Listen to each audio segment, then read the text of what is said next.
aula passada, que a gente poderia fazer no dia de hoje, um esquenta aí para a nossa terceira atividade, né? Então eu deixei várias coisas preparadas já, no MATLAB, não só nas simulações para o MATLAB, mas também eu fiz um script do que seria, né, a entrada de dados de um relé digital para a implementação da função de sobrecorrente, que é uma parte da nossa terceira atividade, tá? A primeira parte da nossa terceira atividade. Então, eu vou falar agora, brevemente, sobre a parte final da proteção diferencial, e depois a gente volta, a gente vai para a parte de script do MATLAB para mostrar para vocês o que eu fiz aqui, para a gente poder conduzir a atividade 3. Tá? Então, eu terminei a aula passada falando sobre quais eram os fatores que poderiam produzir erro na proteção diferencial, né? Mas eu não falei quais são as formas de você mitigar os erros, né? Essencialmente os que produzem atuação indevida, né? Erro na relação do TC, corrente capacitiva da linha, que mais? Saturação de TC. Falei um pouco sobre corrente de magnetização do núcleo do transformador. Para todos esses fenômenos existem paliativos, né? Então, por exemplo, quando você energiza um transformador, aparece uma corrente ali de energização e essa corrente tem um percentual grande de componente harmônica de segunda ordem. Então, se você tiver um relé digital capaz de calcular a corrente harmônica de segunda ordem, você pode bloquear a função diferencial, se você não quiser que ela atue, né? Quando você tem corrente capacitiva numa linha mais longa, e, portanto, uma parcela da corrente que entra no sistema ela é drenada como corrente de deslocamento, você também tem como mitigar calculando essa corrente com base na tensão medida no terminal, mas aí o seu relé diferencial deveria ter acesso a um canal de tensão, ou canais de tensão, tá? Ou você faz uma proteção diferencial percentual, né? O que significa fazer uma proteção diferencial percentual? Significa que uma diferença de corrente medida entre os dois terminais é comparada com um valor percentual da corrente que circula pela linha naquele instante, ou imediatamente, no momento imediatamente anterior. Então, você tem um valor médio da corrente que circula pela linha, e se houver, então, um acréscimo dessa corrente diferencial em razão desse valor médio de corrente, significa que provavelmente existe um defeito interno, né, um defeito na zona unitária. Então, resumindo aí o que eu falei, para mitigar os erros decorrentes de saturação do TC, o que mais? Corrente de magnetização, correntes de deslocamento, etc. A função 77, que é a função diferencial, é implementada como uma função percentual. Exemplificar essa função percentual é possível a partir do relé eletromecânico mesmo. Tá? A gente pode usar o relé eletromecânico para fazer para dar esse exemplo, né? Porque o relé eletromecânico ele é construído da seguinte maneira. Isso aqui é só um exemplo, tá? Eles são mais sofisticados do que isso, mas isso aqui já dá uma boa ideia de como a gente consegue implementar essa função, inclusive na tecnologia eletromecânica.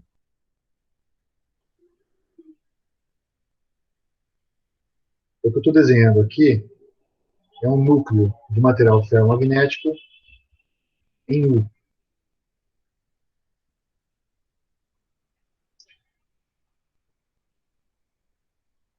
ele é fixo, tá? E eu enrolo nesse núcleo 2 bobinas de cada lado. Bobina de um lado, que faz a subtração das correntes, tanto a corrente de um terminal quanto do outro terminal do elemento protegido, e uma bobina que faz a soma dessas duas correntes. Então, eu vou desenhar essas bobinas.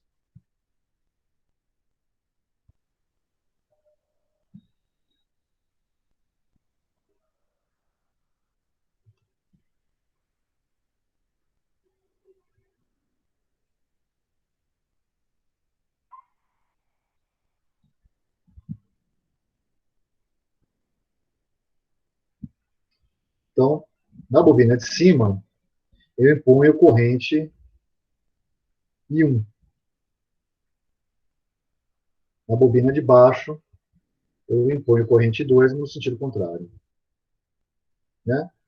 Então, a corrente I1 e a corrente I2, elas vão estar em oposição na hora de produzir força. Né? E aí, a soma dessas duas correntes, quer dizer, as duas vão produzir força aqui, porque a força é módulo da corrente. Né? E a soma das duas correntes, lembrando sempre que essas correntes são impostas pelo sistema, eu levo para uma outra bobina, que fica na outra perna do U aqui. Tá? Eu vou levar para cá. E essa bobina aqui vai receber a soma das duas correntes.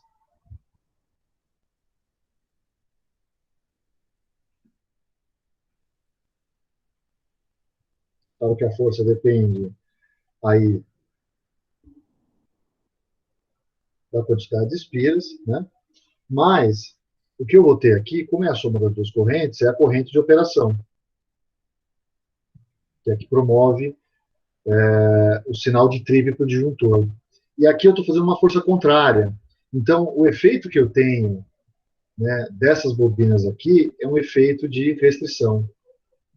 Quer dizer, se eu tiver corrente maior desse lado do que desse, né, da esquerda, do que do lado direito, eu tenho mais força produzida desse lado da bobina do que desse daqui. E aí, se eu colocar, deixa eu escrever aqui, bobinas de restrição. E aí, se eu colocar um elemento ferromagnético também, posicionado no caminho do fluxo magnético produzido por esse arranjo de bobinas, né? Imagina que eu tenho aqui, posicionado aqui em cima, então, uma parte móvel que pode tocar nesse núcleo, fechando, né, o circuito magnético, e eu posiciono isso aqui num eixo. Tá? Isso aqui é o meu eixo.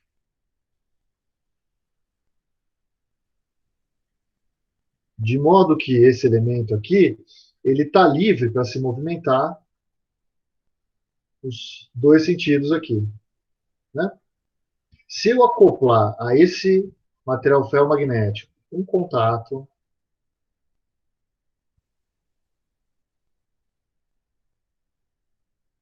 seria aqui um contato móvel,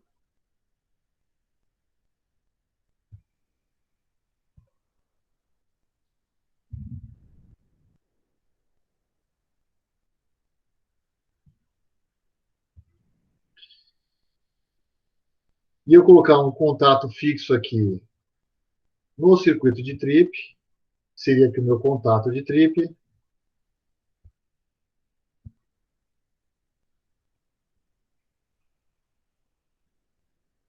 Se a corrente de operação for maior do que a corrente de restrição, eu vou ter movimentação no sentido de fechar os dois contatos. Significa, então, que eu tenho um sinal de triplo, que eu tenho uma corrente diferencial. Tá? E aí a quantidade de bobinas que você coloca vai simplesmente categorizar a sua função diferencial percentual por uma relação de forças que vão aparecer ali, de torques, na verdade, né? Admitindo que a construção é simétrica. São seria uma relação direta de forças, né? Não necessariamente assimétrica. Então, isso daqui é a função diferencial percentual implementada na tecnologia eletromecânica.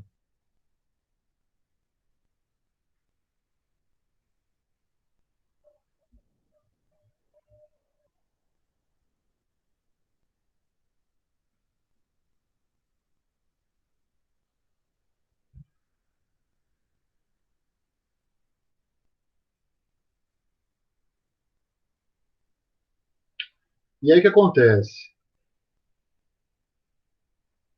Para se implementar isso daqui em qualquer outra tecnologia, usou-se a mesma premissa, a mesma ideia física. Quer dizer, se eu tiver a soma do módulo de duas correntes produzindo com valor elevado, maior do que o módulo da soma dessas duas correntes, eu vou ter operação, quer dizer, eu tenho corrente diferencial. E aí eu uso um valor percentual nessa comparação. Deixa eu colocar aqui a equação que descreve. Posso passar o slide, gente?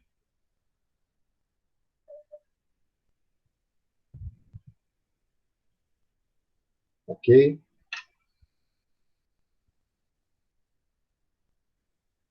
Então, fisicamente aqui, o que está acontecendo? Está acontecendo que, para o relé atuar,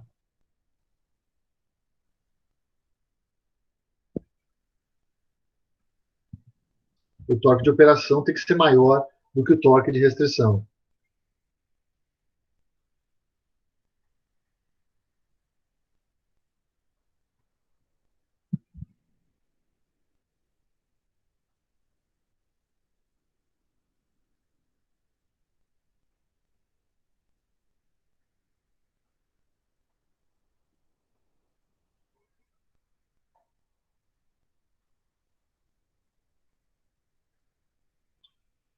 E o torque sempre vai surgir no sentido de reduzir a relutância do circuito magnético.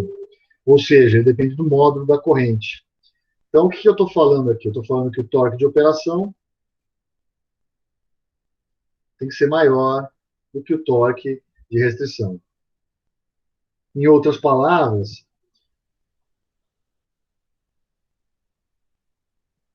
eu estou falando que o torque, que é proporcional à corrente de operação, e eu estou usando uma constante de proporcionalidade aqui, K1, e ele sempre vai ser em oposição ao torque de restrição, ou seja, depende só da magnitude da corrente em módulo, né? Então, se for maior do que o torque de restrição, que também vai ser proporcional às correntes, só que aí, como eu tenho a força independente do sentido da corrente, aqui, o que eu vou ter aqui é um K2 que multiplica o módulo de um módulo mais o módulo de 2.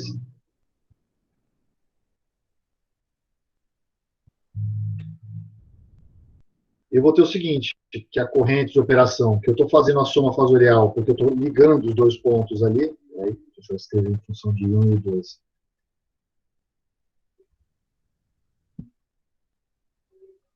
Isso aqui vai ser I1 menos I2.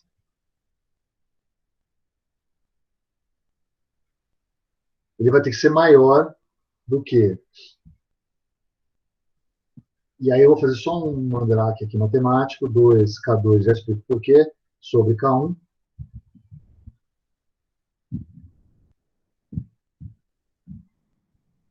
Que multiplica módulo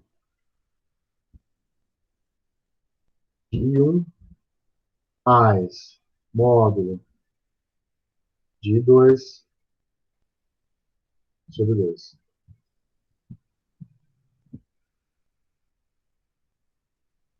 E a gente dá o nome disso daqui de K.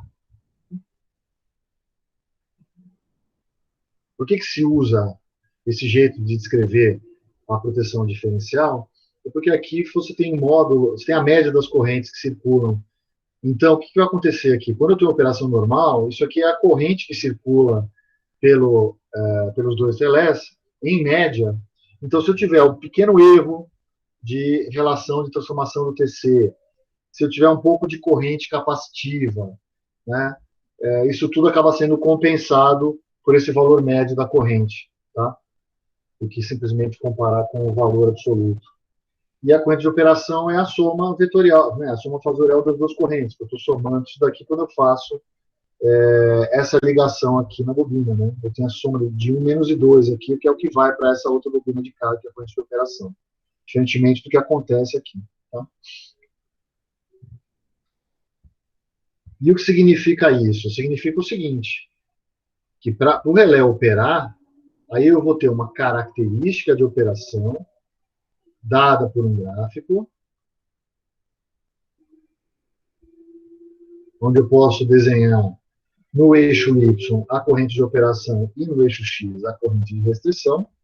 Então, isso aqui é módulo de operação, isso aqui é o módulo de restrição.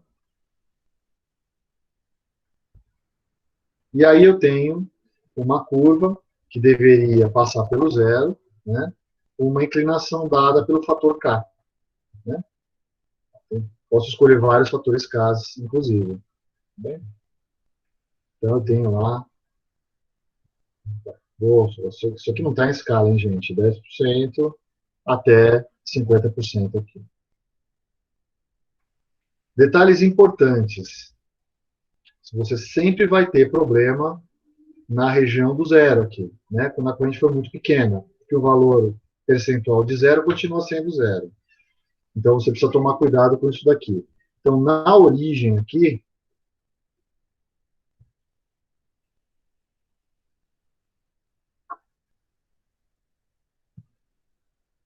não se usa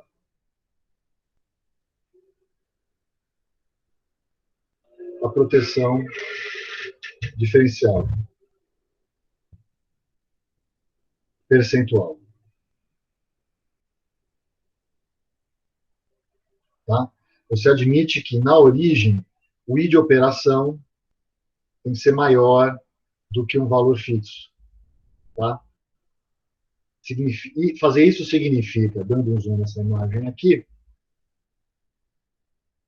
vamos lá, se eu consigo fazer isso. Acho que eu consigo, deve ter uma ferramenta de lente aqui, deixa eu ver. Bem, isso aqui funciona. Opa.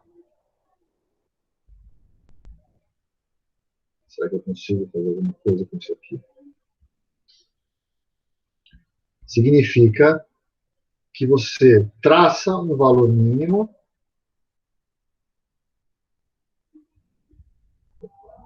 Aqui dá. Deixa eu fazer com outra cor aqui.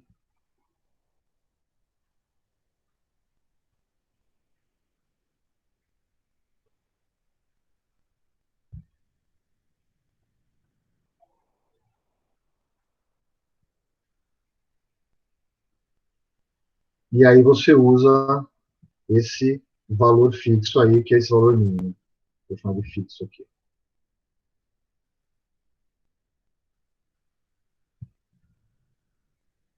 Se escrever no lugar, apagar aquele lá e arrastar primeiro.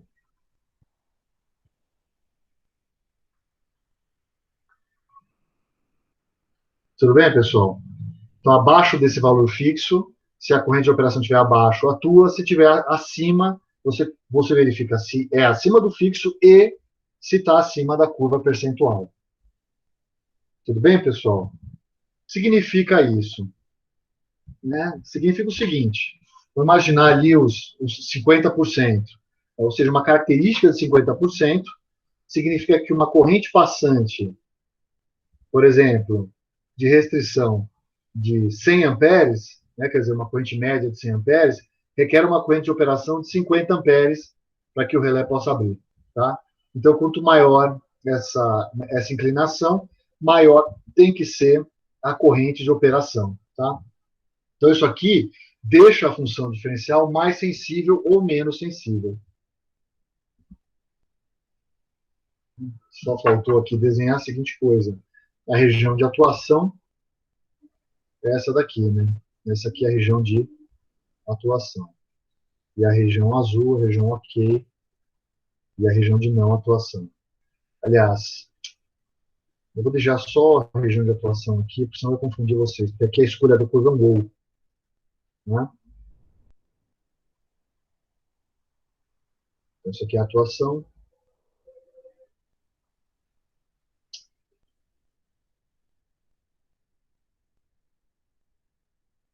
E aqui é a região do não atua. Tá? Posso passar a página, pessoal?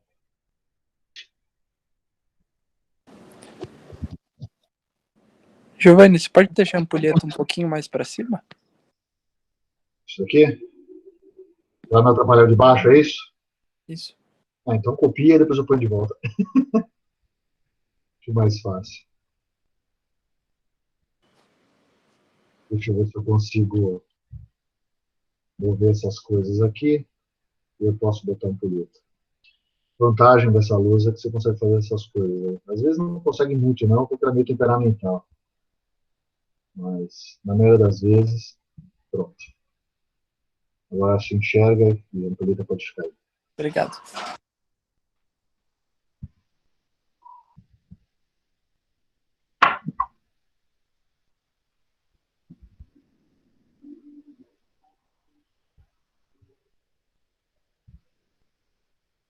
Isso, Álvaro. Lupa, não ampulheta. Mas eu entendi do mesmo jeito.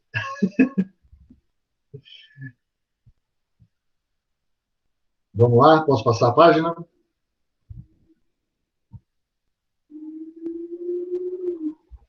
Ok.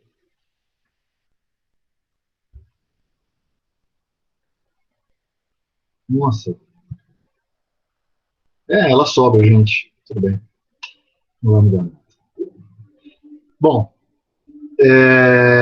vamos só colocar essa explicação que eu dei sobre o valor percentual, né? Ou seja, uma característica de 50% significa uma corrente passante, que é a corrente de restrição. Passante ou de restrição porque ela entra por um terminal e sai pelo outro do mesmo jeito, né? Você pode ter esse fenômeno mesmo com curto interno, em especial curtos internos que têm resistência de falta diferente de zero, tá?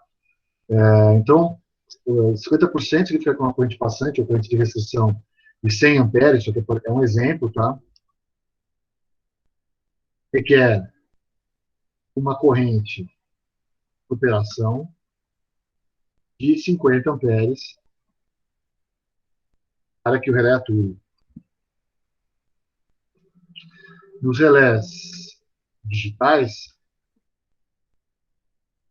existem funções mais sofisticadas.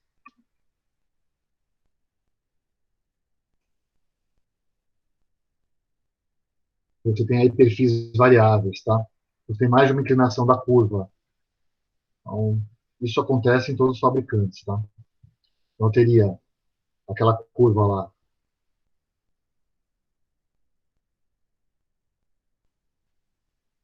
né, característica operação por restrição.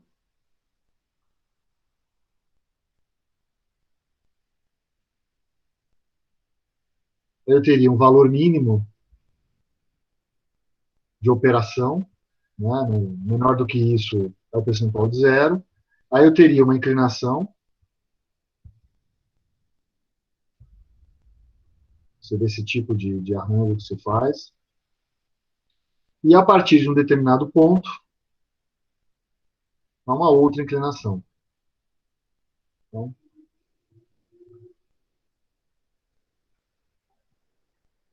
admitindo que isso aqui vale, esse aqui é o meu módulo de operação, esse aqui é o módulo da corrente de restrição, tá?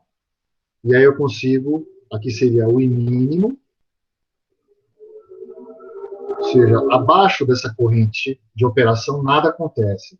Acima dessa corrente de operação, até uma corrente de restrição que tem esse valor, que eu vou chamar de I de restrição mínima, Ou seja, se você satisfizer essa condição, uma corrente de restrição mínima e a corrente de operação acima desse mínimo, você atua. Então, a região de atuação é aqui. Tá? A região de bloqueio ou não atuação é do lado de baixo aqui. Aí você chegou até uma corrente de restrição, vou chamar de R 2, você muda a inclinação da curva. Então, isso aqui seria a inclinação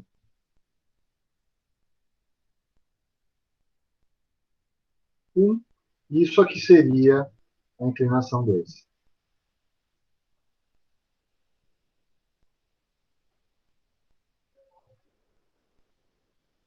Isso pode ser interessante se você vai fazer proteção de linha, porque quanto mais corrente,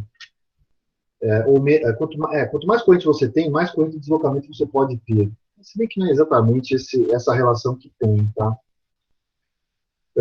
Mas normalmente, linhas de alta e extra alta tensão, a corrente de deslocamento é significativa, então a inclinação para essas linhas deveria ser maior, né?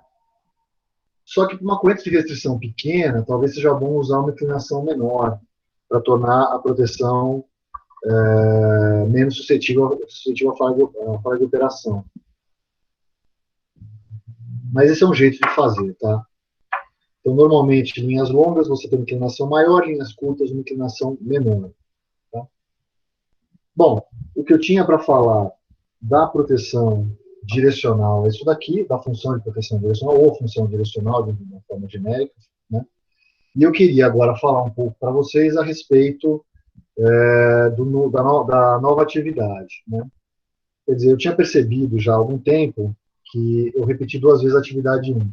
Isso me trouxe uma confusão no começo do curso, que eu acabei atrasando o início da atividade 2, e aí vocês teriam só 6 atividades até o final do semestre, e não 7 originalmente. Vamos ver o que acontece até lá. Não estou muito preocupado com isso, porque a gente vai fazer o que a gente consegue até o final do semestre, sem trazer nenhum prejuízo para vocês.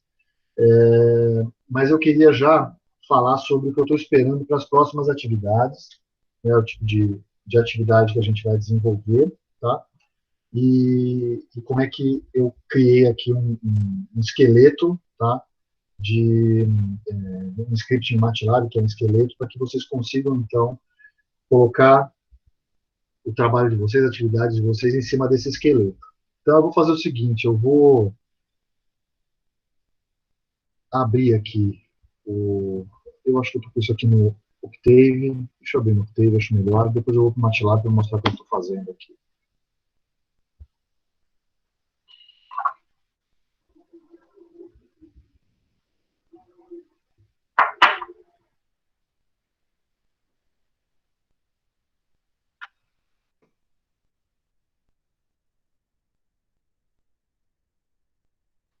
Deixa eu também colocar o E-Disciplinas, que eu acho melhor. Então, vamos aqui para as atividades. Então, atividade 3. Primeira coisa, pessoal, se vocês já quiserem abrir isso daqui para fazer escolha de grupo, podem fazer. Tá? A escolha de grupo deve estar aberta, então se vocês puderem testar agora, já me avisa para a gente ver isso daqui. Eu optei por permitir aqui até 6 grupos, com limite de 5 membros por grupo, tá?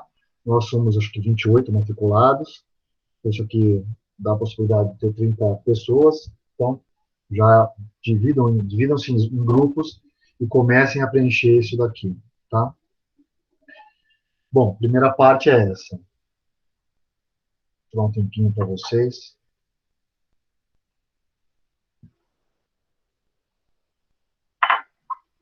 Enquanto isso, dúvidas, pessoal? Ô, professor, Obrigado. não está dando para escolher o grupo. Está até 5 de outubro de 2019. Bom, eu supus isso, porque eu vi muito cinza esse daqui. Deixa eu editar aqui. Eu arrumei, mas não arrumei 100%. Espera aí. Faço agora.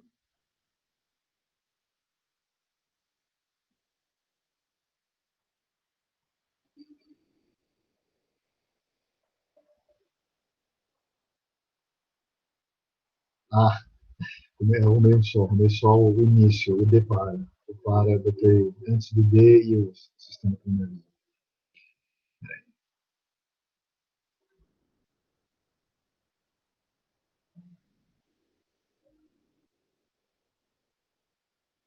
Vocês devem conseguir agora, suponho que consigam se inscrever. Dá uma olhada aí. Agora está dando. Tá.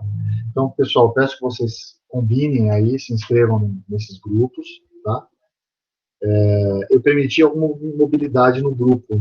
Então, se vocês se inscreverem errado e depois quiserem mudar, eu acho que vocês conseguem. Se vocês não conseguirem, vamos resolver tudo isso hoje nessa aula, tá bom? Deixar isso aqui certo, para que vocês possam desempenhar a atividade que se encerra no dia 23 de outubro, se eu não me engano. Bom, o primeiro ponto é esse daqui, tá?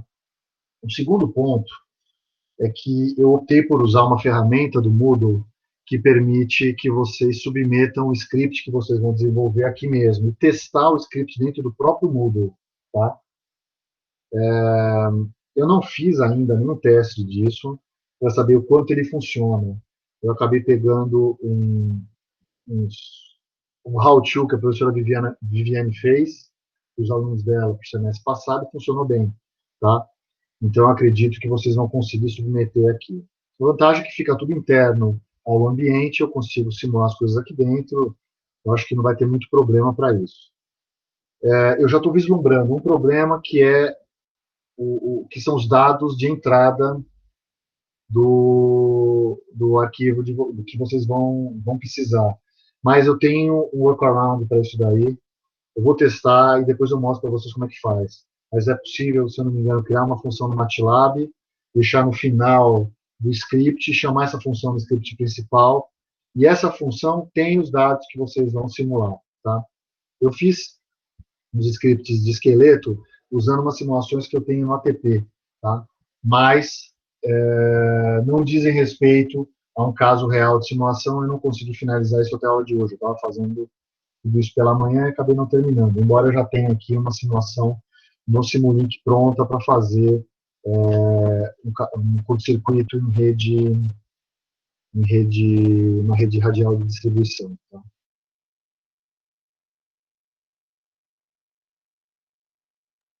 Façam aqui, vamos abrir aqui o trabalho de vocês.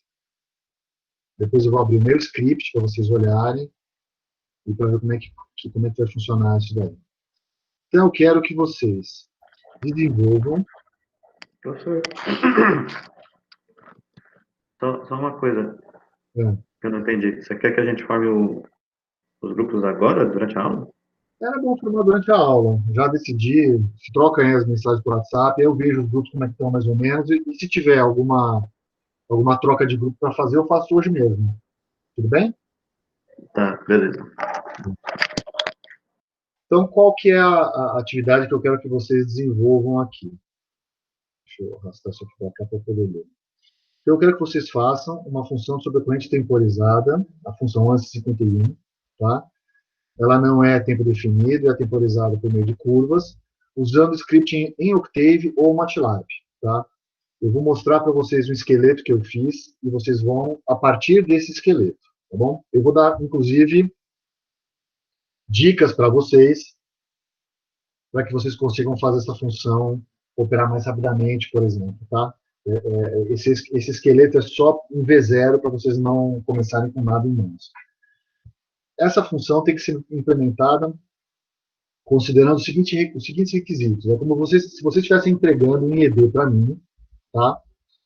E eu sou o engenheiro de proteção e vou configurar esse IED, né? Então, quando eu vou fazer o ajuste da função de sobrecorrente temporizada, eu vou escolher a família de curvas e o tipo da curva, né? Então, eu vou escolher entre 3E ou IEC e uma daquelas 7 famílias possíveis, 7 curvas possíveis dessas duas famílias, né? Em segundo lugar, eu vou ajustar a corrente de picape. E aqui eu já deixei para valores primários, para que vocês não precisem se preocupar com o TC. Tudo bem? Vamos trabalhar com valores primários aqui, porque vocês já fizeram atividade de dimensionamento dos TCs.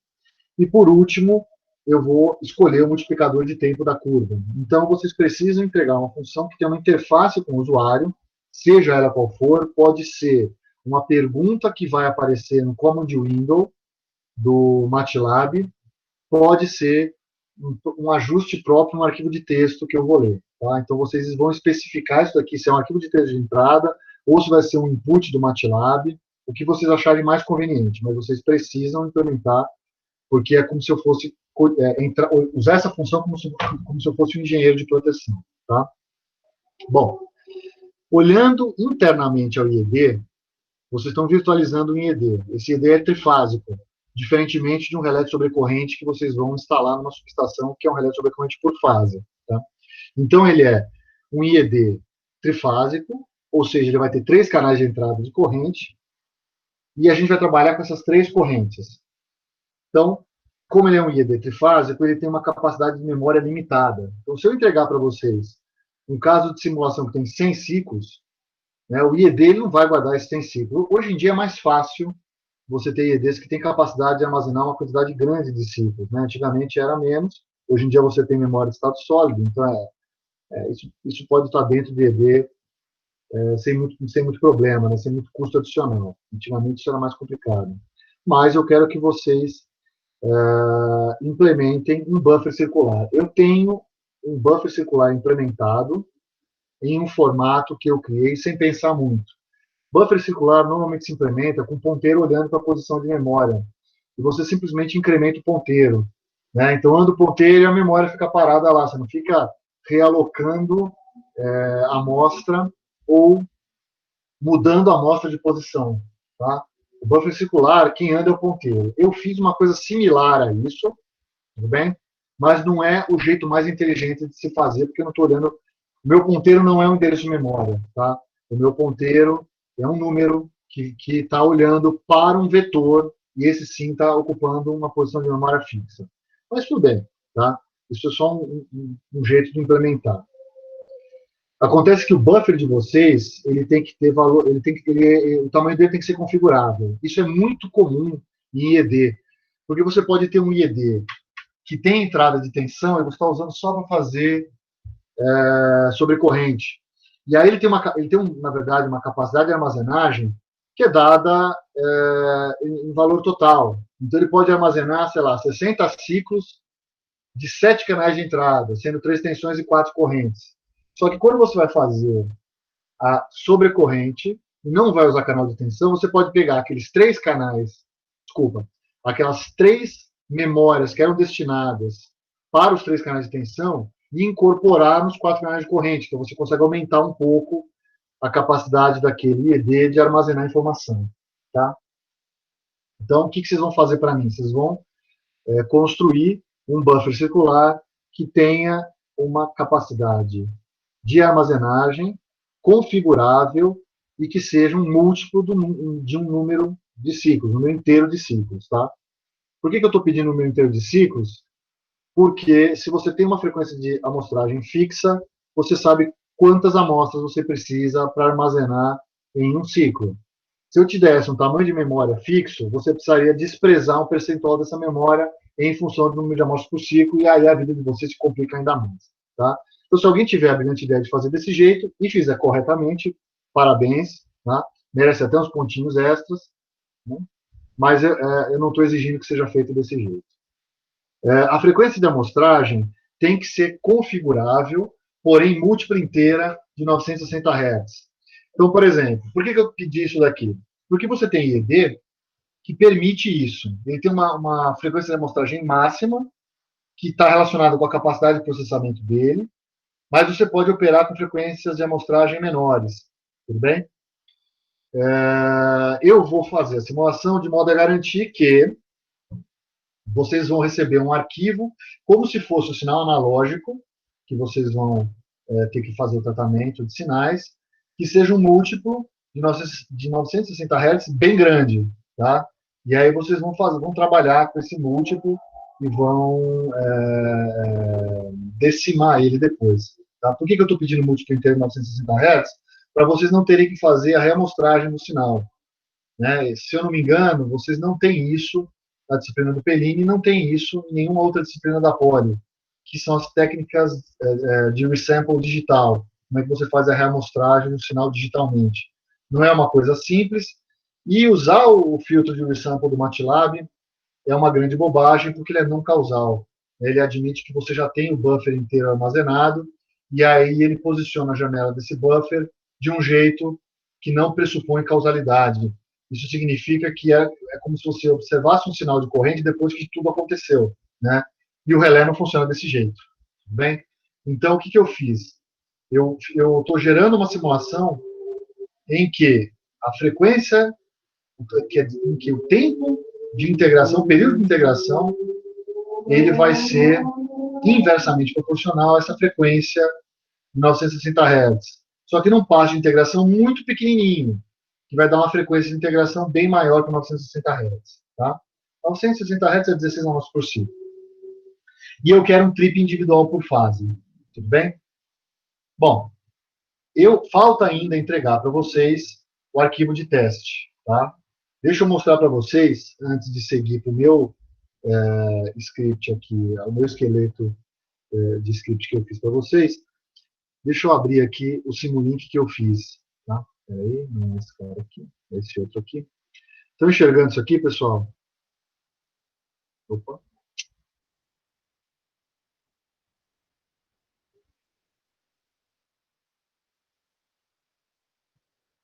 Estão enxergando aqui o Simulink, pessoal? Estamos. Ok. Então, olha, nesse Simulink aqui, eu estava finalizando, é que eu não testei ainda para ter certeza que os valores são coerentes aqui. Mas é aquele nosso caso trivial, onde a gente tem 3 barras em sequência, né, são 3 barras no circuito radial. Aqui à direita, está só desenhado ao contrário, tá, gente? Eu já tinha um treco meio pronto, fiquei com preguiça de fazer o flip disso daqui. Mas essencialmente é isso daqui. Então eu tenho uma fonte de TV NAND, composta por uma fonte ideal de 13,8 kV. Eu tenho impedância de TV NAND do sistema, que tem uma potência de curto monofásica, uma potência de curto trifásica, ou seja, isso aqui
Pessoal, ainda bem que eu estou com o celular ligado do lado, meu micro ainda meio temperamental desde quarta-feira, tá?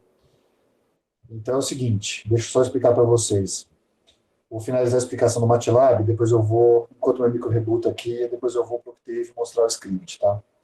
Então é o seguinte, eu tenho esse sistema que é o sistema típico, tá?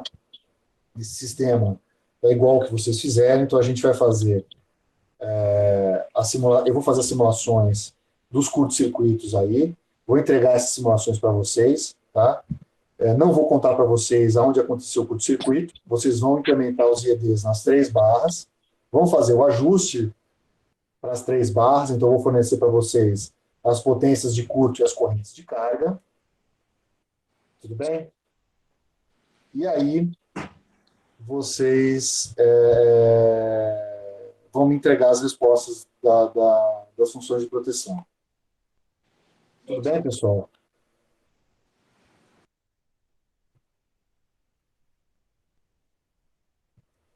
Estão me ouvindo?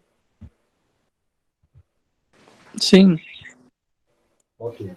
Professor, essa resposta que o senhor diz, no caso, é como se fosse quando atua numa série temporal, ou como assim? Exatamente, exatamente. Eu vou dar mais detalhes sobre isso quando eu fornecer para vocês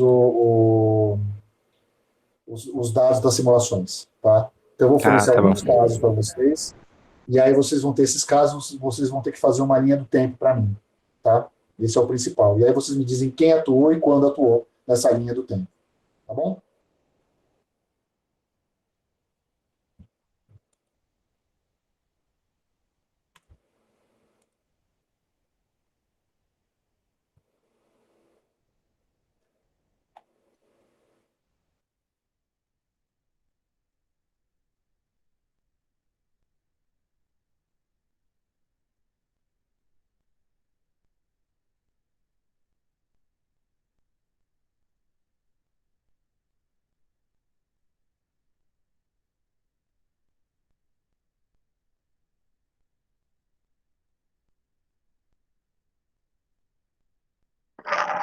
Alô?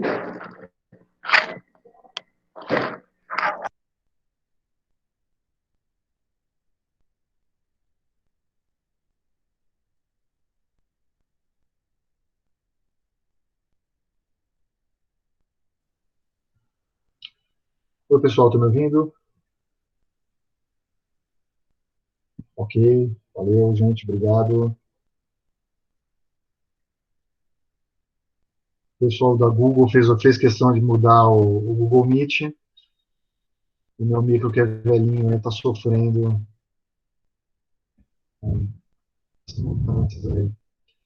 Bom, deixa eu colocar agora o Octave aqui, para vocês poderem enxergar o script que eu fiz.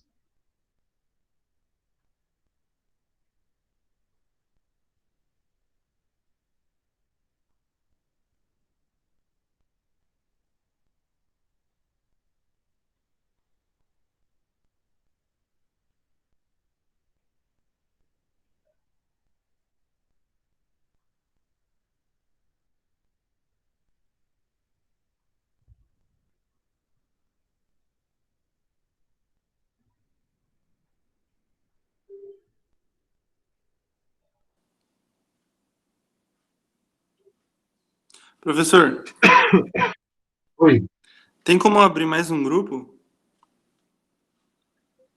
deixa eu ver como é que tá lá agora. Preciso entrar de novo no disciplinas aqui. Eu acho até que eu consigo.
Espera só um minutinho que agora eu preciso modificar a atividade.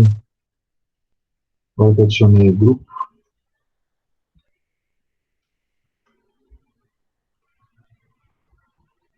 Aliás, aqui não. Não, aqui também. Deixa eu mudar as duas coisas aqui. Restringir acesso.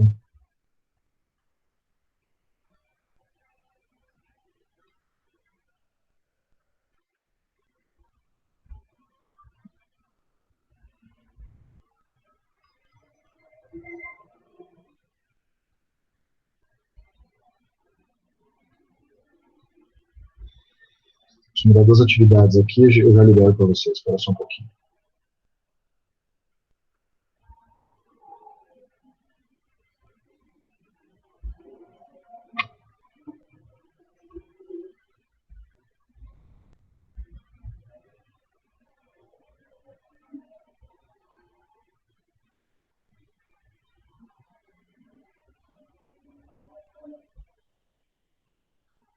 Acho que já está o G aqui agora, né?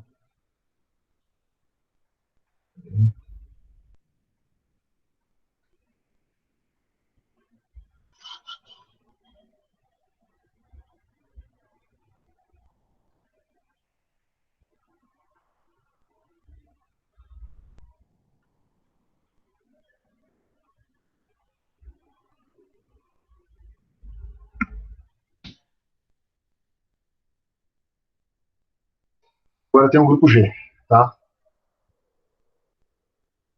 Todo mundo ouvindo aí? Ok. Obrigado, Lucas. Bom, deixa eu abrir aqui o Octave agora. Eu quero mostrar para vocês o esqueleto que eu fiz aqui. Espera aí, que agora tem o Octave temperamental.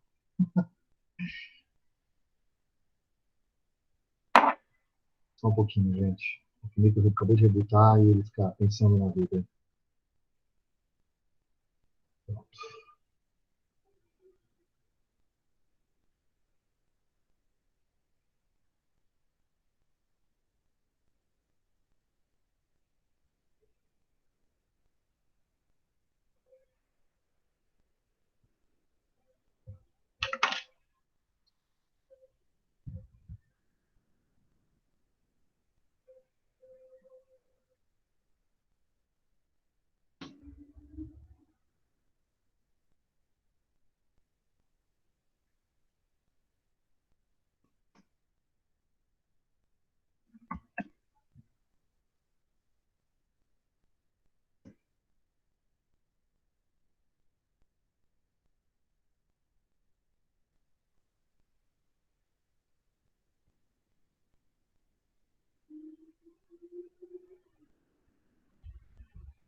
Pessoal, eu não estou mostrando minha tela ainda, certo?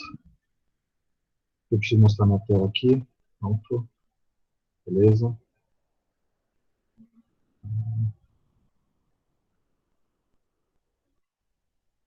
Vamos de novo.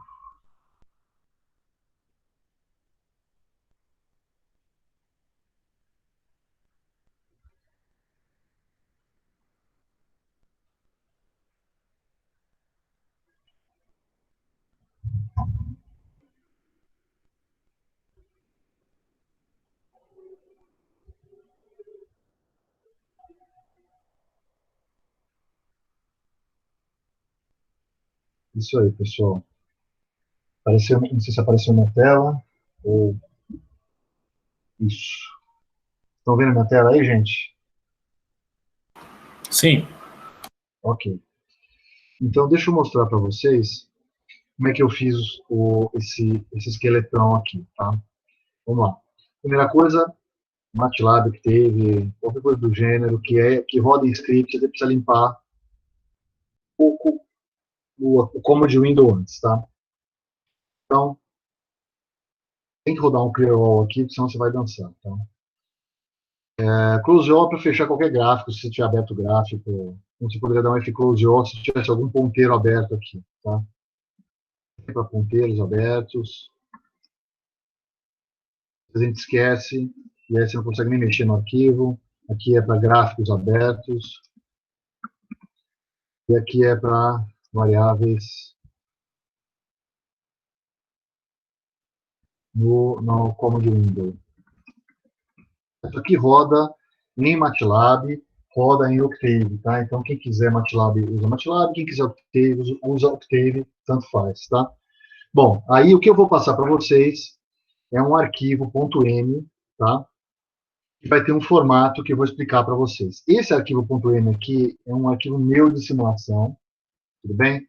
E esse arquivo é um arquivo que tem uma matriz interna com 7 colunas, sendo que a primeira coluna é a coluna tempo, a segunda coluna é corrente na fase A do terminal local da linha, corrente na fase B no terminal local, corrente na fase C do terminal local, e a mesma coisa para o terminal remoto, tá? Então, se vocês quiserem já brincar com isso aqui, fazer proteção diferencial, dá para fazer, tá? Porque isso aqui é um sistema de 500 kV que eu estava testando uma proteção diferencial um tempo atrás. Mas vocês não vão fazer isso. Tá? Vocês vão fazer primeiro a proteção de sobrecorrente.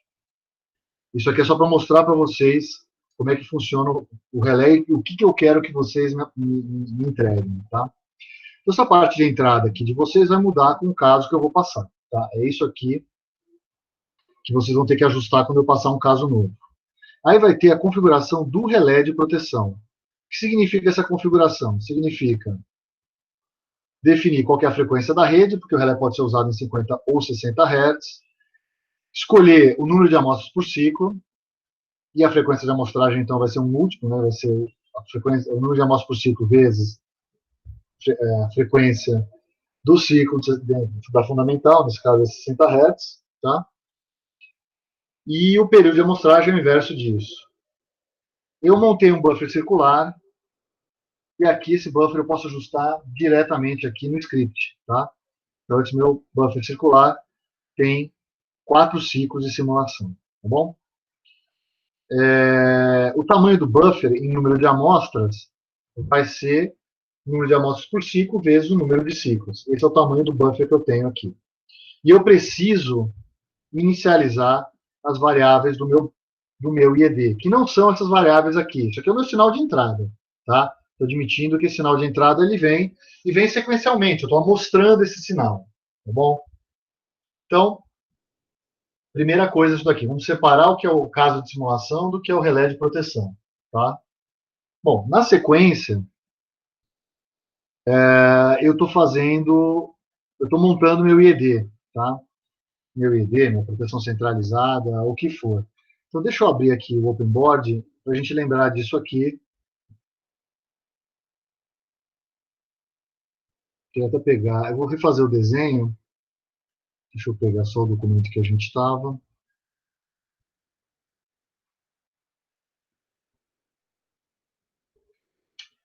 Então, a gente está falando dos exercícios aqui.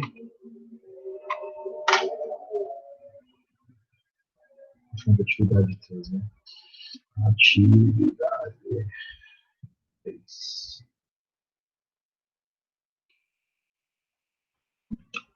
Então, a gente tem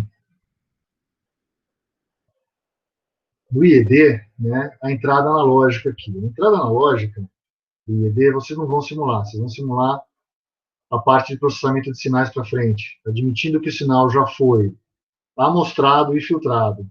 Então, aqui, né, a amostragem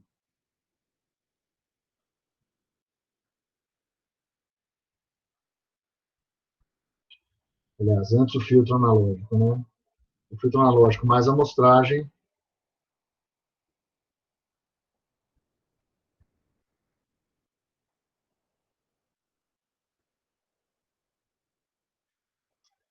mais a amostragem, isso aqui já está feito, tá? Então, aqui são sinais. E aqui tem o front-end de vocês. Vocês vão receber o sinal daqui para cá. Só que, aliás, desculpa, amostragem não. Filtragem analógica sim. Vocês vão fazer a amostragem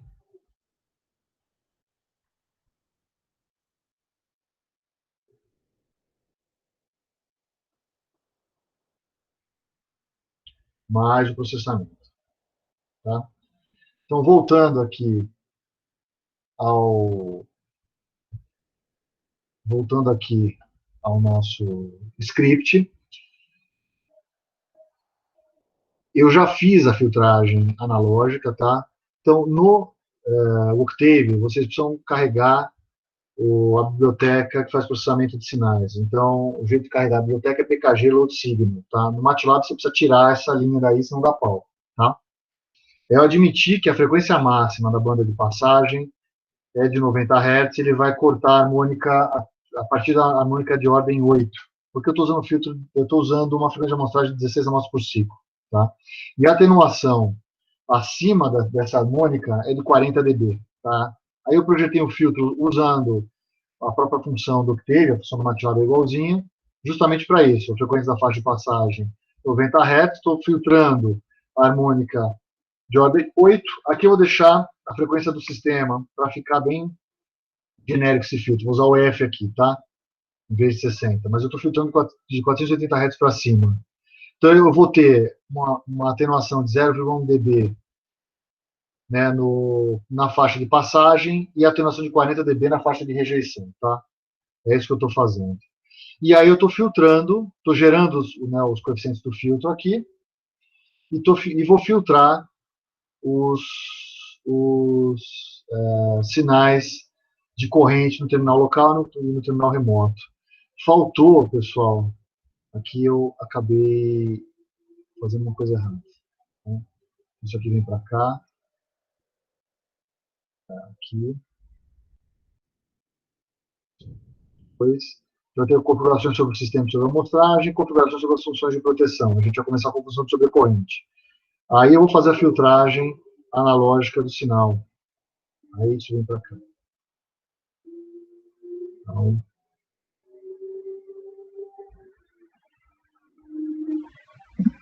eu tenho a especificação do filtro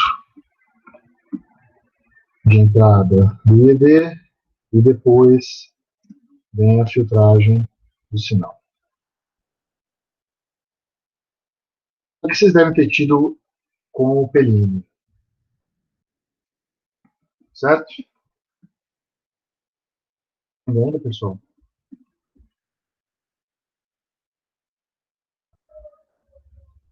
Estamos aqui, estamos ouvindo. Ok.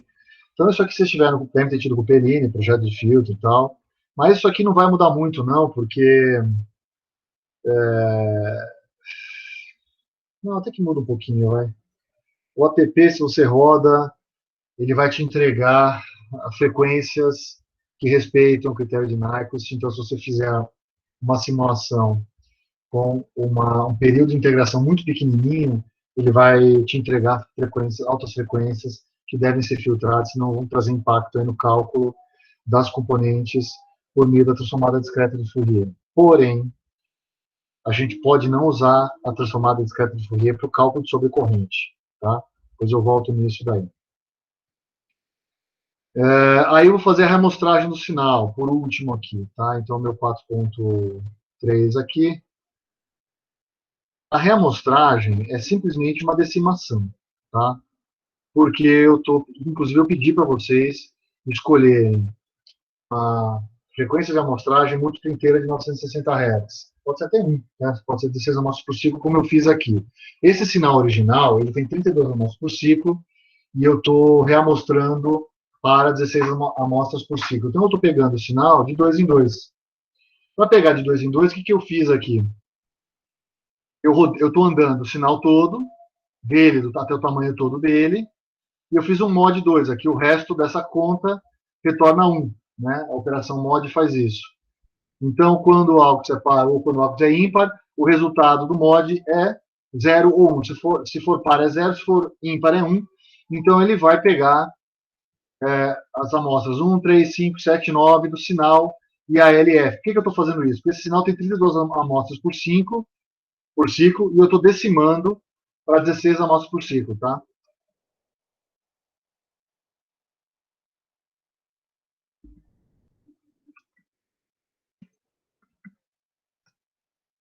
32 amostras por ciclo para 16 amostras por ciclo.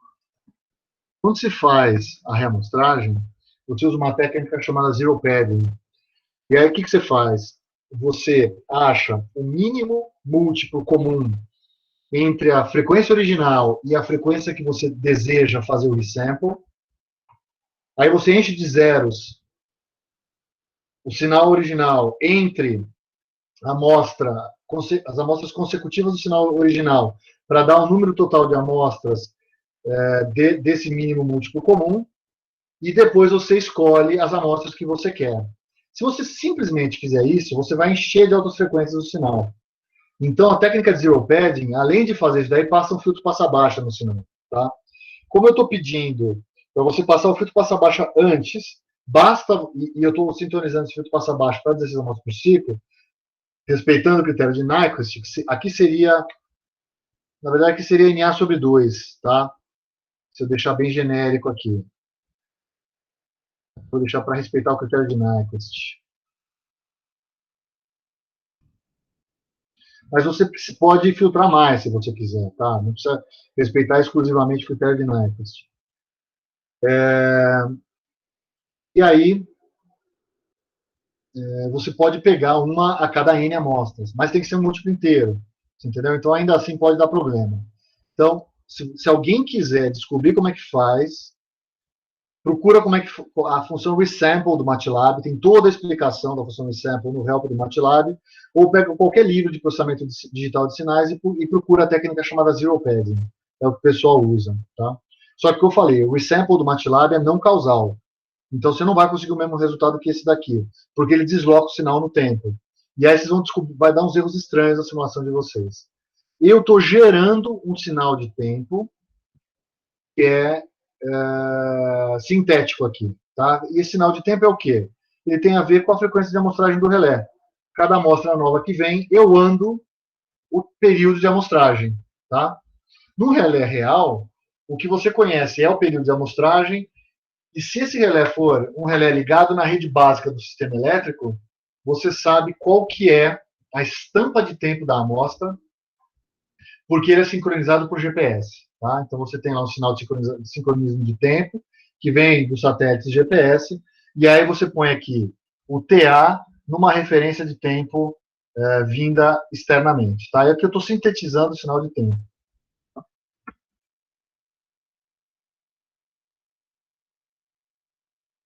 Ele não é um sinal real, né? Bom, o que vai acontecer aqui é que esses sinais aqui têm um tamanho menor, ou igual, obviamente, se você escolher mesmo número de amostras por ciclo, do que o sinal original, do que o IALF, tá? E esse aqui é o meu relé. O meu relé tem acesso a esses sinais aqui. Obviamente, tá? A gente vai admitir que a gente não tem esses sinais, eles estão entrando no relé. A cada novo período de amostragem entra um sinal novo. Então, eu preciso emular essa situação. Tá bom? Como é que eu estou fazendo isso daqui? Eu criei um while no relé. Isso aqui é while 1. É essa instrução que você encontra no relé. Ele roda infinitamente. Obviamente, ele tem dentro dele instruções de interrupção caso você tenha um problema no processador. E quem descobre isso é um processador externo que fica monitorando esse while 1. Ele consegue interromper o processador, eventualmente, ou comunicar o centro de operação de que o processador principal, que faz a proteção, está com problema. Tudo bem? Bom, então, eu substituí esse while 1 para rodar enquanto eu tenho amostra. Eu tenho uma quantidade de amostras dada para esse tempo sintético aqui, que esse tempo sintético tem o mesmo comprimento, né, o vetor de tempo sintético tem o mesmo comprimento aqui do sinal reamostrado, que é o IALFR, né, o sinal original filtrado, esse daqui. Né, e o sinal original é o IAL. Então, o IAL é o sinal original, o IALF é o sinal filtrado, e o sinal IALFR é o sinal reamostrado. Tá? O sinal do IED é esse sinal reamostrado. Então, para cada amostra que chega, eu recebo esse sinal novo. E como é que eu fiz isso? Eu tenho um while que roda com um ponteiro tam que vai de 1 até o tamanho total desse vetor tempo. Tá? E aí, para cada IED, para cada nova amostra, eu registro no buffer do IED essa amostra que veio. Então, eu tenho um buffer que tem um tamanho definido, né? Deixa eu desenhar isso aqui no meu open board. Vamos olhar aqui para o buffer.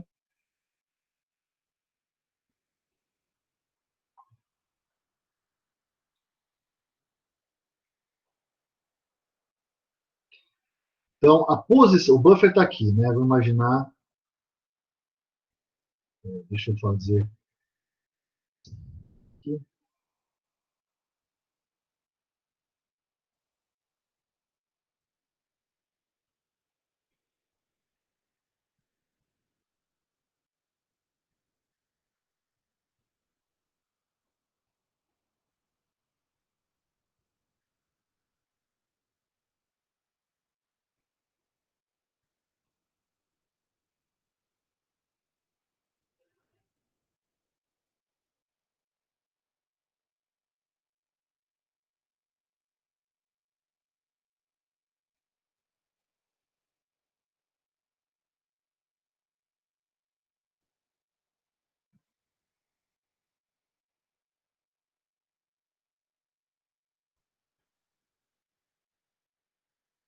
Então, essa aqui é a posição 1, essa aqui é a posição 2, por aí vai, até a posição aqui eu chamei de thumb buffer. Tá? Bom, o ponteiro pós-buffer aponta para a posição. Então, quando eu chegar até o final do thumb buffer, eu tenho que voltar para a posição 1. É como se o meu buffer fosse infinito, né? Só que ele começasse a ser indexado de novo em 1, depois que ele passasse de thumb buffer. Ele veio para cá. Isso aqui vira 1, 2, até thumb buffer no final lá.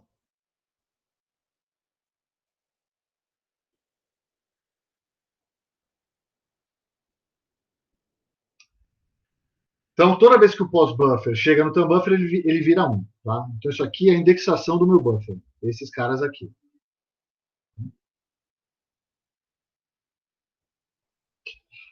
Então, quando eu tiver que posicionar uma janela de Fourier, quais são as situações que eu tenho?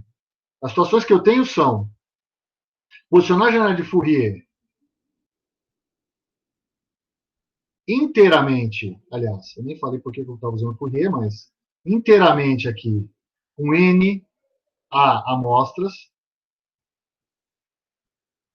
ou eu vou ter um problema. Eu vou pegar daqui até aqui, quer dizer, eu vou estar indexando alguma coisa que vai ter, sei lá, 99,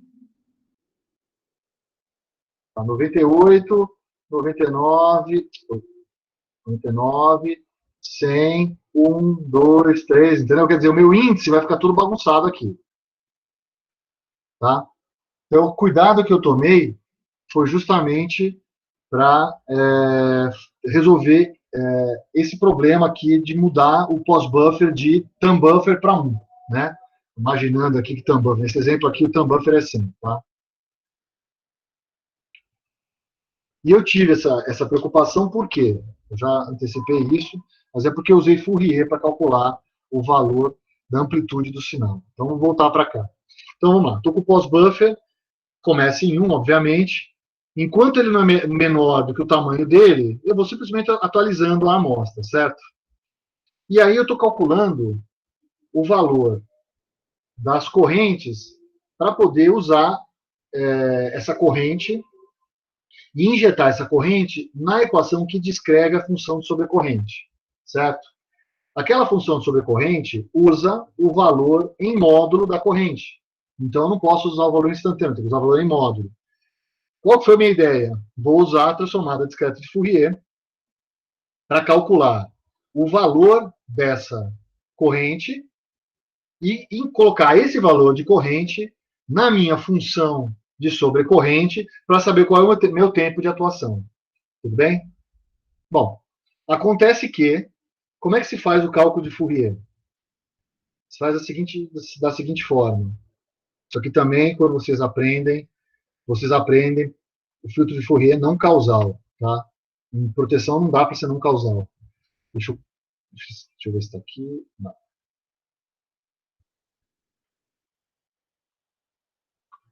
Deixa eu copiar isso daqui.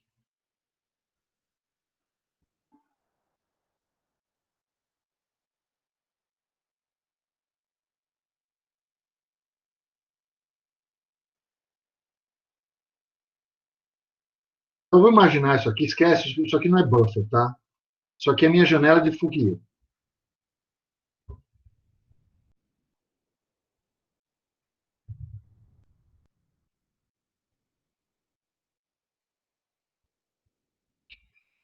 Esse aqui é o instante atual.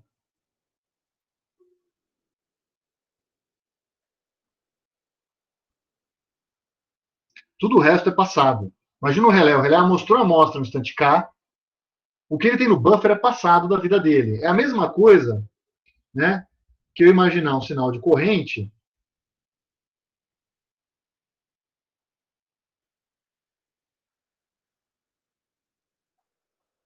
desse jeito aqui.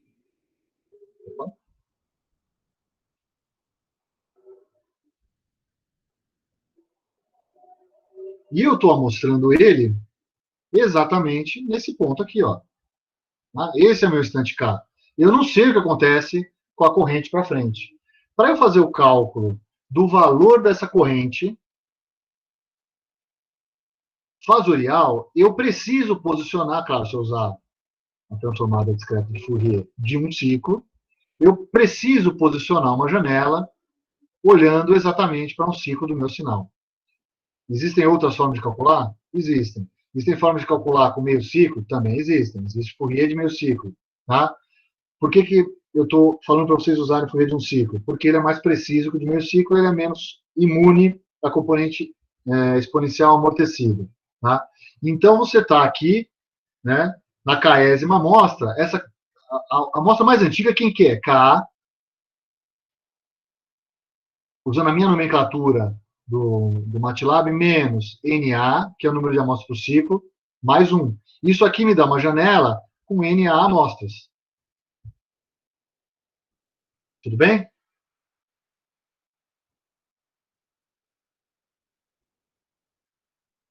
Dúvidas, pessoal? Estão me ouvindo ainda? Ok, Thiago. Então, voltando aqui ao meu código, vamos olhar o que eu fiz aqui. Bom, vamos olhar isso aqui primeiro. Olha, se o buffer for maior que o número de amostras por ciclo, ou seja, eu não estou naquele problema onde a minha janela ela pega uma parte do buffer cujo índice é perto do thumb buffer, uma parte que o índice é pequeno, vai, né, do 1 até o ponto que eu estou, quer dizer, se eu já estou com a minha janela inteiro dentro do buffer, sem ter que olhar para a parte passada do buffer, o cálculo de Fourier é simplesmente pegar uma janela do sinal, aqui, ó, tá vendo? Eu estou indo da posição do buffer que eu estou, né, olhando para trás, exatamente um ciclo, menos NA mais 1. Tá? É o que eu desenhei para vocês. Agora, se eu tiver, né, por exemplo, vou imaginar que meu buffer tem tamanho 100, né? Então, vou botar mais uma janela aqui. Então, por exemplo, se eu tiver 16 amostras por ciclo, e eu tiver na posição 16, isso aqui vale 16, e isso aqui vale 1, né? Ou pode ser a amostra 17 e a amostra 2. Então, minha janela vai andando à medida que eu ando com o pós-buffer. Né? Aí, então, a minha janela original é essa daqui. Depois é essa daqui. São todos esses dados aqui. Agora chega uma hora que o meu buffer rodou todo, rodou inteiro, né? Mas só, supondo que meu buffer tem tamanho 100, tem uma hora que isso aqui é 100, isso aqui é 1, e a minha janela vai pegar quem? Vai pegar do 100 menos 15 mais 1. Isso aqui vai ser do 86, né, até o 1 aqui. Né? Eu tenho 15 amostras do 86 até o 100, mais uma amostra, tenho 17 amostras. Então, o que eu vou fazer? Eu vou pegar, para conseguir compor essa janela de Fourier, que vai ser essa janela aqui agora, eu só vou compor essa janela quando esse número aqui for menor que NA, que é o que eu estou fazendo aqui. Então, se for menor que NA, o que eu vou fazer? Eu vou compor um vetorzão que ele vai do tamanho total do buffer, que no meu exemplo é 100, menos NA menos a posição do buffer, que nesse exemplo aqui é 1, então é 16 menos 1 é 15. Então é 100 menos 15, mais 1, que dá os 86. Certo? Até o final do buffer, até 100. E aí eu completo essa minha janela com 1 até a posição do buffer. Se a posição do buffer for 1, vai ser de 1 até 1. Então, essa janela aqui também tem, nesse exemplo aqui que eu dei, 16 amostras por ciclo. Tá? Eu não mostrei a função Fourier para vocês ainda, mas essa aqui é uma entrada da função de Fourier que eu fiz. Tá? Bom, essa função de Fourier retorna parte real, parte imaginária, amplitude, valor complexo, fase em graus e fase em radianos do vetor do sinal temporal de entrada, tá? Deixa eu mostrar como é que é essa função Fourier para vocês. Peraí.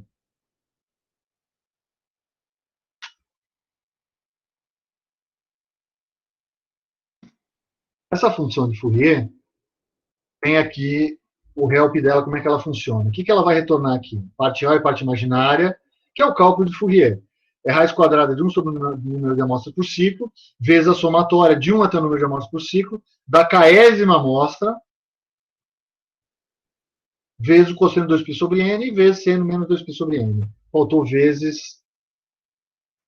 e aqui tem o n sempre menos n sobre n, que faltou escrever aqui, que eu não escrevi. Tá? Bom, o que faz essa função aqui? Essa função é mais genérica, tá? Sempre vai cair nesse else aqui. Tá? Então, não se preocupem com isso. Ela faz simplesmente esse cálculo aqui que eu mostrei, olhando para o passado do sinal. Tá? Então, retorna a parte real e a parte imaginária. Eu estou retornando uma estrutura, na verdade, e eu estou retornando mais coisas aqui. Ela retorna essa variável x, tá?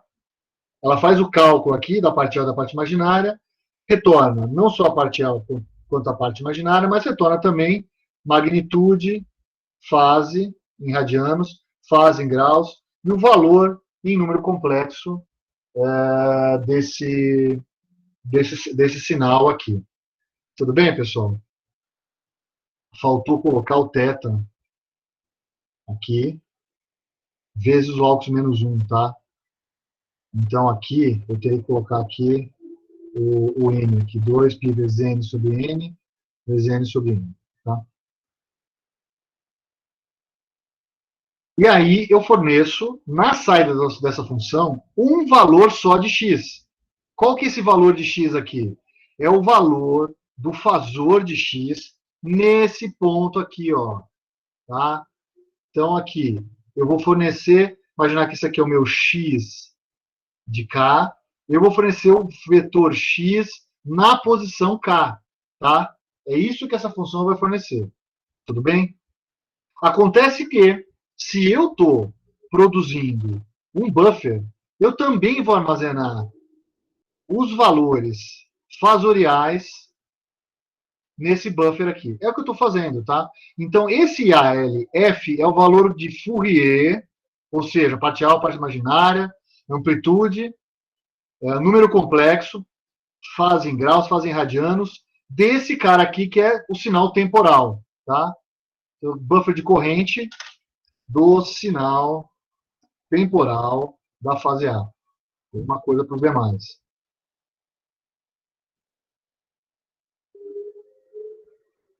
Bem? Bom, aqui é o valor de Fourier. Eu estou calculando o Fourier, por quê? Porque o Fourier me dá o valor em módulo. E aí eu posso usar diretamente o valor em módulo. Tá? O que eu fiz adicional aqui para vocês entenderem como funciona esse sinal aqui? Eu mandei imprimir, aliás, eu mandei guardar numa variável temporária. Isso aqui não faz parte do relé. Aqui é apenas um teste. Por isso que eu vou olhar apenas para teste aqui. Ele fornece o valor de Fourier para todas as amostras originais do meu sinal. Tá? É como se eu tivesse memória infinita. E eu rodei isso daqui simplesmente para mostrar para vocês o que acontece com o sinal de Fourier. Ou seja, eu estou mandando imprimir o sinal original de corrente e a magnitude de corrente fornecida pelo sinal de Fourier, obviamente multiplicado por raiz de 2, porque o meu Fourier está fornecendo o valor eficaz. É por isso que tem o raiz de 2 aqui. Tá bom? Senão teria que ser 2 vezes 1 sobre n samp aqui, que eu não coloquei, tá? Deixei raiz de 2 direto. Bom, eu queria rodar isso daqui. Vamos rodar o Fourier. Eu fiz umas modificações, espero que não dê pau agora, que ela já está acabando.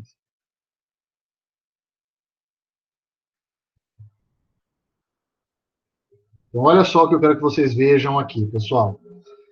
O sinal vermelho é o sinal de corrente completo, sem ser a janela, tá? A minha janela é menor, tem 4 ciclos. Então, se eu fosse olhar só a janela, eu pegaria 1, 2, 3, pararia aqui o meu sinal, tá vendo? Eu enxergaria só isso daqui. O meu relé enxergaria só isso. Eu estou mandando armazenar tudo. Por que eu fiz isso daqui? Para mostrar para vocês o que acontece quando você usa Fourier para calcular o sinal, e principalmente Fourier de um ciclo. Percebam, o curto-circuito aconteceu mais ou menos aqui, ó, nesse instante. E levou praticamente um ciclo do sinal para a corrente assumir um valor de magnitude igual ao valor da magnitude da corrente de curto-circuito. Tá? Isso aqui por quê? Porque a janela de Fourier ela tem exatamente um ciclo. Então, na primeira amostra de curto, que é essa amostra aqui, eu estou com uma amostra no curto e 15 amostras no instante anterior ao curto. Então, o cálculo que eu estou fazendo está errado. Eu estou misturando pré-falta com falta. Né? À medida que a janela ela avança, em um determinado momento, todos os sinais contidos na janela de Fourier são sinais de defeito. Né? Obviamente, ela passa por uma variação aqui, e principalmente porque o sinal ele tem altas frequências, esses picos aqui decorrentes do fenômeno. Tá? Esses valores são de frequências inferiores aos 480 Hz, então estão permitidas no sinal. Isso aqui é o valor de magnitude, ele se estabiliza depois de um ciclo e permanece constante. Tá? Aí eu pergunto para vocês, já que vocês ainda se encontram na sala, dá para você fazer um outro algoritmo que não seja baseado em Fourier, ou seja, não pode ser Fourier de um ciclo nem de meio ciclo, que seja mais rápido que esse Fourier que eu mostrei para vocês? Alguém tem uma ideia? Lucas da Rosa, o que tem no buffer logo após a inicialização do código? Vamos lá, Lucas. Me fala que linha que é melhor.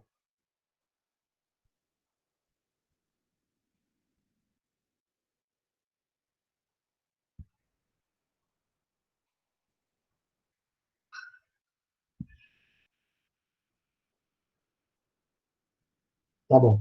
Então é o seguinte, alguém tem uma ideia de qual algoritmo a gente podia usar para fazer o cálculo mais rápido do que no ciclo?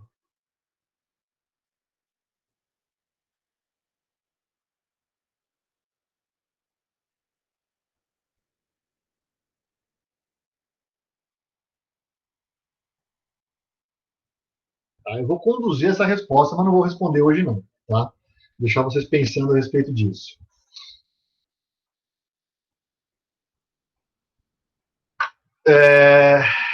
Eu falei para vocês que se usa um valor de corrente para calcular qual é o tempo de atuação da função de proteção, certo?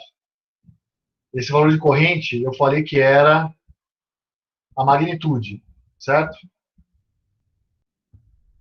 E vocês já viram na vida de vocês, na elétrica, jeito de se calcular magnitude sem antes, aliás, muito antes de saber o que era um fasor. Tá? Então, eu quero que vocês pensem a respeito disso e depois venham falar comigo. Tá? E se alguém implementar isso daí na função de proteção, certamente vai ter uns pontinhos extras aí. Tá? Então, o que eu quero que vocês façam aqui? Vocês vão colocar a função de proteção dentro desse while aqui. Tá bom? Essa função de proteção pode ou não usar a minha função de Fourier, ou vocês podem implementar a função de vocês. Tá? Mas o que eu quero é que essa função seja configurada externamente e forneça um sinal de trip. Tá bom?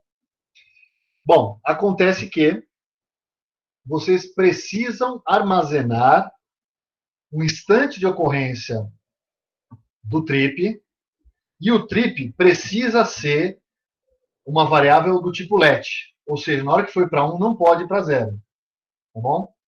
Nem que o sinal de sobrecorrente seja eliminado, né? Nem que você tenha um curto-circuito momentâneo, porque na hora que você deu o trip, tomou essa decisão persiste, tá? Existem esquemas de religamento que eu vou falar mais para frente, mas nesse momento, deu o trip, ponto final, você não religa o seu sistema, tá?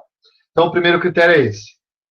Escolhida a curva, a família de curvas, escolhida a curva, é feito o cálculo de trip, é dado o trip em um certo instante de tempo. Esse instante de tempo tem que estar referenciado a essa variável que eu chamei de tempo R, o tempo reamostrado, esse tempo sintético, tá? O que vocês quiserem mexer nesse código, mexam à vontade, tá bom? Não quero podar vocês de nada, isso aqui é só um V0 para vocês começarem a mexer.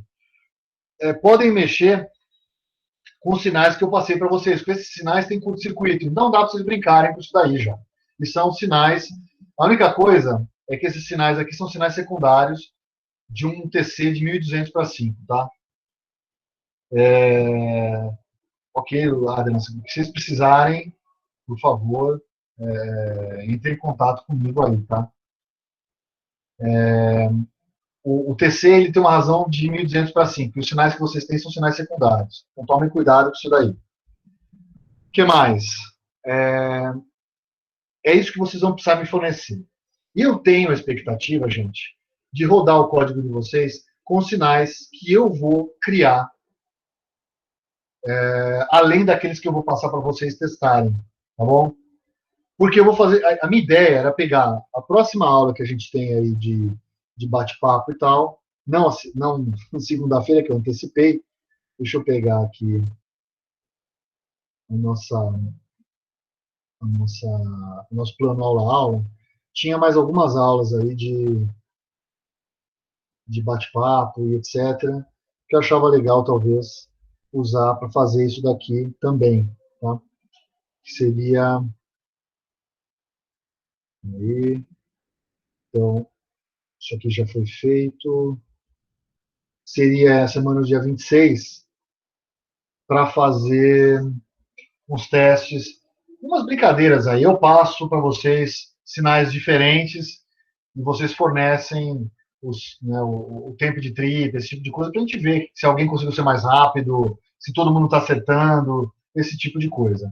Tá? Por quê? Porque uma coisa é fazer a função de proteção, a outra coisa é fazer o ajuste. Vocês vão fazer o ajuste também. Tá? Então, eu vou passar para vocês um sisteminha. Esse sisteminha vai ter corrente máxima de carga, corrente mínima de curto, vai ter o MT do IED mais a jusante na barra 30, e vocês vão ajustar as barras 10 e barra 20. Tá? E vão testar se isso funciona, se vocês conseguem fazer as proteções de forma coordenada. Isso vocês vão ter, ou seja, vocês vão ter que implementar essa função de proteção para os 3 IEDs, com 3 medições distintas, medição na barra 10, medição na barra 20 e medição na barra 30, que é o que eu vou entregar para vocês. Tá? Então, aguardem pelo menos um curto-circuito em cada trecho, né, na barra 10, no trecho 10, 20, no trecho 20, 30, e no trecho 30 em direção à carga, com valores de resistência de falta que eu vou variar e etc. E aguardem o enunciado para vocês poderem fazer o ajuste da função. Mas vocês vão testar isso e vão me entregar a função e um pequeno relatório dizendo os tempos de atuação e tudo. Pequeno relatório quanto? 1, 2 páginas com as linhas do tempo de atuação da função de proteção de vocês, que vão ser as saídas das suas funções de proteção. Eu estou pedindo para vocês implementarem as funções de proteção no Moodle, e eu acho que ele roda o que teve no próprio Moodle sem muito problema. Eu vou fazer esse teste. Então, não confiem no Moodle para entregar a função. Vão fazendo isso daí no Octave, no MATLAB, na ferramenta, uma das duas ferramentas a que vocês acharem mais conveniente. E, enquanto isso, eu vou testando no Moodle, no MATLAB. Por quê? Porque eu vou entregar uma matriz em formato MATLAB para vocês lerem. E aí essa matriz vai ter umas 300 linhas, ou até mais do que isso. Então eu não sei se o Octave, que está implementado no Disciplinas, funciona. Tá bom? Dúvidas, pessoal?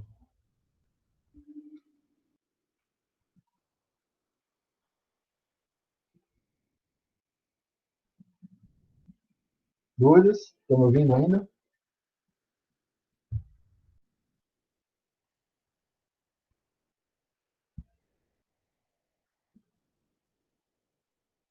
Então é isso, pessoal.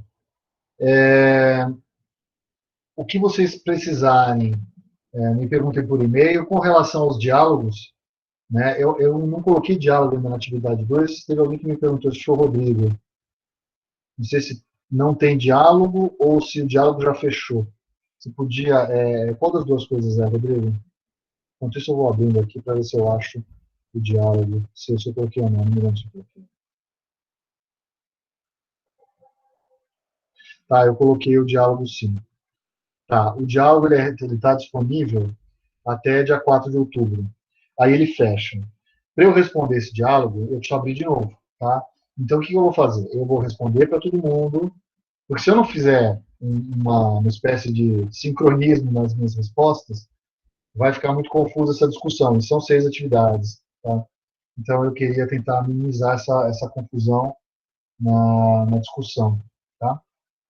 Então, eu vou responder tudo. Se alguém tiver mais alguma dúvida, aí eu vou deixar o diálogo aberto e aí refaz essa dúvida e a gente vai assim até o final do semestre. Tá bom? Ô, professor. Oi. Eu não entendi. Então, o senhor vai responder os diálogos quando acabarem todas as 6 atividades? Não, eu vou responder os diálogos quando eles fecharem. Aí eu abro de novo para vocês fazerem a réplica.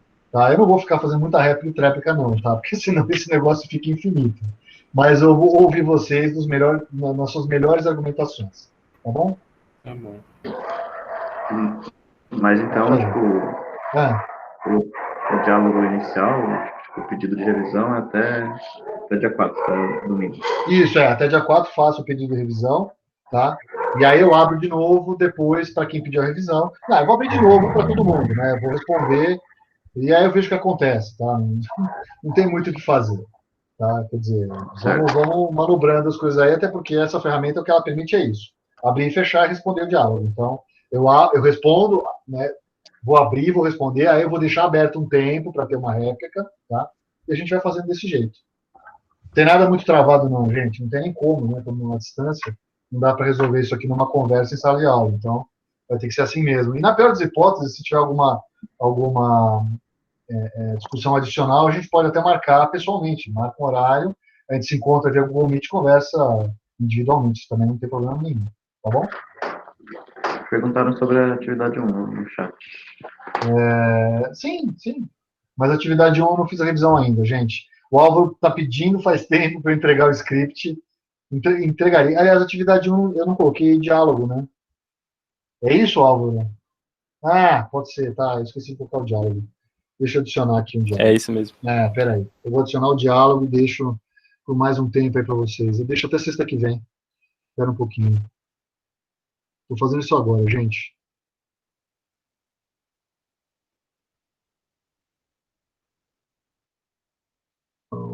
Peraí, restringir acesso até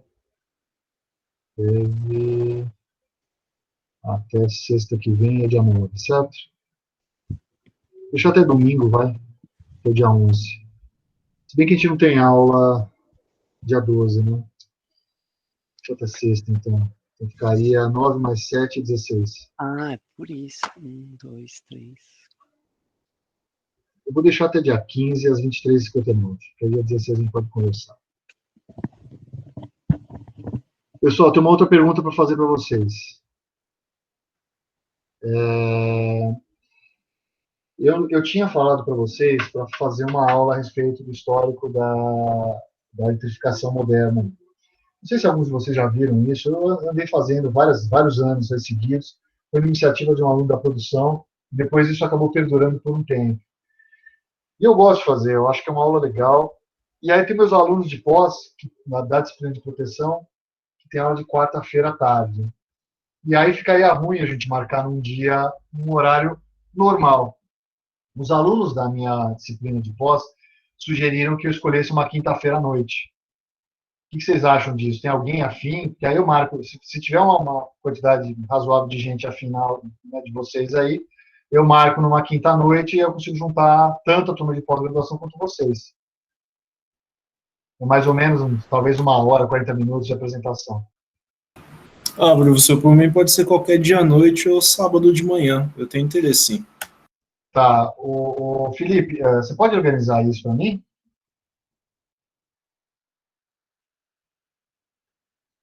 Acho que eu vi a voz do Felipe aí. Eu acho que o Felipe não tá, professor. Eu acho que o Felipe tá em não? prova hoje. Ah, tá bom. Então, eu vi a voz que eu achava que era dele. Tem algumas pessoas que disseram que sim. Eu vou...